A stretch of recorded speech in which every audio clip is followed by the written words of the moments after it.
Growing up, we're taught that school is important. We learn the basic knowledge we need to get through life and the social skills that'll help us along the way. Teachers have curriculums to follow, material to cover, and students are expected to keep up. By the time they hit middle school, they're being indirectly and even unintentionally taught social and gender norms from classroom experiences. A common notion of this quote unquote hidden curriculum is that male students can get away with more disruptive behaviors compared to females in the class. This plays into the idea that boys will be boys and girls are told to stay focused and do their work. Enforced gender normalities have an effect on the soundscape of the classroom. A soundscape is a mixture of sounds heard in a location. This can include a clock ticking, a person typing, or even the hum of an AC unit.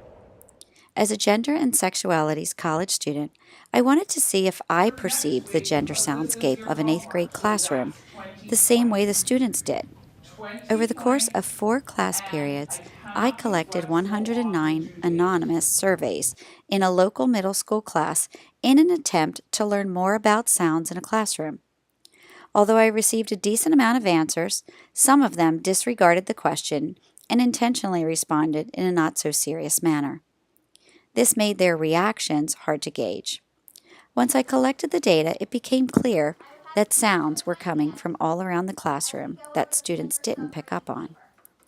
These were things like water in the walls making plumbing sounds, peers and faculty outside the classroom shutting doors and walking, birds outside of the building. The list could go on.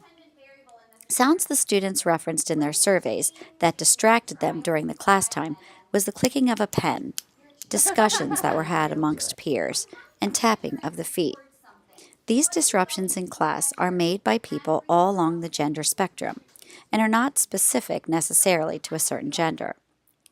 While many of the girls in the class wrote that the boys make the most annoying and aggressive sounds, the majority of boys in the class believe the girls cause the most distractions with their side conversations. Going into the research, I didn't think that there would be such differences in their opinions. In the audio I gathered, and from what I observed in my time at the middle school, the males produced the loudest sounds, while the females needed constant reminders to stop making sounds. So technically, there is truth to both sides of the story. The soundscape of the middle school classroom is gendered in more ways than one, but less so than I had initially thought. In the 8th grade class I observed, the girls were more distracting by ruffling through their purses and playing with their phones, while the boys caused more ruckus when being put in charge of classroom materials. This project showed me that the gendered nature of soundscapes is present in the modern middle school classroom, but more importantly, it was a testament to how respecting the soundscape of any environment makes for a more enjoyable experience for everyone, regardless of gender.